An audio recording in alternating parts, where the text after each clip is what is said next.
Rivet athletes, welcome to your Thursday workout. We're going on the longer side today, as you can see, probably 25 to 35 minutes for today's workout. We have some running, we have some jump rope, we have some sit-ups, and we have some push-ups in there. So it's a nice little blend of calisthenics and cardio. We have three 800-meter runs, as you can see, one in the beginning, one in the middle, and one final run at the end, mile and a half running total. Pacing on the runs, I would like to run with the idea of thinking about that first run. We're going out the door and we're running at a pace that we could run, let's say 3 miles at. So if you're getting paced 3 miles, that would be our pace for our first run. Second run, the one in the middle, we're going to drop it, we're going to speed it up a little bit, I should say, and that would be like, okay, I'm going out the door for a 2-mile run. So going a little bit faster on that second run, right? We're kind of pretty much halfway done with the workout, or about to be halfway done with the workout. And then a third and final run, we're going to go like we're getting ready to run 1 mile for time, like our 1 mile, pretty fast 1 mile pace. So kind of like, I hate to say not slow, medium, fast, but kind of like speeding up our runs as we go through the three, right? To kind of keep moving things efficiently. And the last one, of course, is the last thing we're doing in the workout. So whether you got, an 8-minute mile or 10-minute mile, think about running at that pace and getting it done. Then we have our stuff in between. So the way the format of the workout is we run, then we do 3 rounds of the inside movements, and we run 3 rounds, run. The 3 rounds, of course, as you can see, are 50 double unders, 25 AbMat sit-ups, and 15 push-ups. The jump rope should take no longer than a minute, right? So keep that in mind if you're one of those people who's practicing your double under, trying to get better. If you're doing single under, say, it'll be 75 reps right there. But either way, we're looking for about a minute or so tops for our jump rope station. Then we're moving on to 25 AbMat sit-ups. Probably the least challenging out of our movements, right? Especially if you're doing double under today, those sit-ups, we can all do those. And then we're finishing up with 15 push-ups. So that's going to be a tougher one as we go through the rounds, of course. We all know how push-ups can get more challenging as we go. I would say as far as those 3 rounds, right, we're doing 6 rounds total, 3 and then 3 more later. The sit-up station is a good one to kind of use as our recovery spot, right? We can work through our 25 reps at a nice, easy pace, maybe even breaking them up a little bit. That way we can go bigger sets on the other 2, right?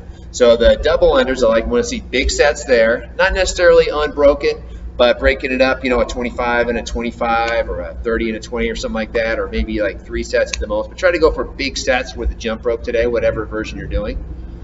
Same thing with the push-ups. That might be a 5-5-5 or a 10 and 5 or maybe unbroken. But maybe slow down the sit-ups a little bit so you can go bigger on the push-ups and the double unders. As far as mechanics go, let's talk about the hips in our jump rope and in our push-ups, right? Especially our hips in relation to what our feet are doing. So jump rope first. Let me find my jump rope. When we are jumping rope, ideally we are keeping those hips kind of right over the toes, right over the feet basically, right? Hips over feet, right? So this makes for a more efficient jumping style. The reason I bring this up is because we often see, particularly with double unders, where the feet are kind of kicking out in front or the feet are kicking around the back. This is not efficient.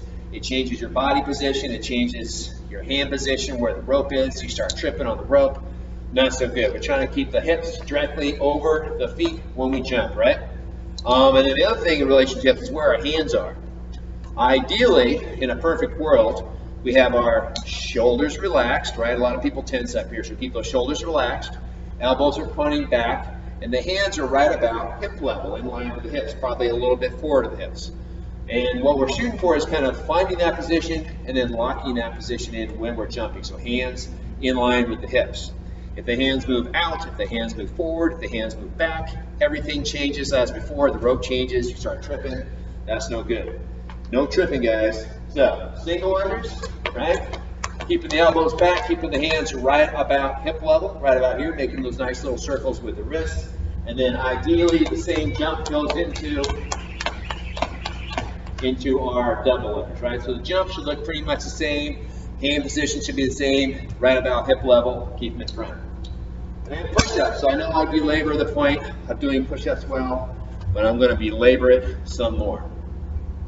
Think about a plank position. When we're doing a push-up, your body should basically be in a plank position, right? We've all done planks before, but we're looking for a nice straight line. The knees are straight, the hips are straight, belly's tight, quads are squeezed, butt is squeezed. This is exactly what your body should look like throughout the entire push-up. What we often see here is the butt sticking up in the air or the hips sagging down towards the floor and the knees bent, right? So we end up kind of doing the worm or the snake or whatever. These turn into sloppy push-ups. And granted, we have a hard time with push-ups and this happens, that one thing. But, if you can do push-ups well, don't try to, game the movement a little bit by getting all floppy. What we're looking for is straight line. We're looking to fully extend the arms at the top. We want to touch the chest and only the chest to the floor, right? If you're doing that kind of floppiness going on, like if your hips are touching the floor, your knees are touching the floor, you're not doing it right. So if we do a proper plank position at the top, keep everything straight and squeeze, the shoulders and hips go down at the same time. We touch the chest and only the chest, press right back up again. You'll notice my knees are staying straight, my hips are staying straight. This is how you do it. As forever and always, I would encourage you to try to do your push-ups like that, mechanically well, if you will, because you will get more benefit out of it doing it that way, right? It's a great exercise. It works the midline, works the belly, the glutes, and the hamstrings, the quads, by keeping them engaged the entire time. And then, of course, upper body strength. Works those triceps really well, works the chest really well. I'd rather see you do lower reps with high quality rather than banging out a bunch with not so high quality. So think about keeping those hips right in line with the feet, kind of like our double unders, right? Hips in line with feet, knees straight as we're doing your push-ups today. Those are all the tips I have for you. So longer effort today, 25, 35 minutes. A little bit of running, of course, for all athletes who cannot run for whatever reason, we can modify those runs. We would turn those 800-meter runs into a 1,000-meter row. And I can't remember what the numbers are on the bike, but hey, if you can't run, you can row or bike instead in the workout today. No excuses. Get in here. Get it done. It's Thursday. Morgan out.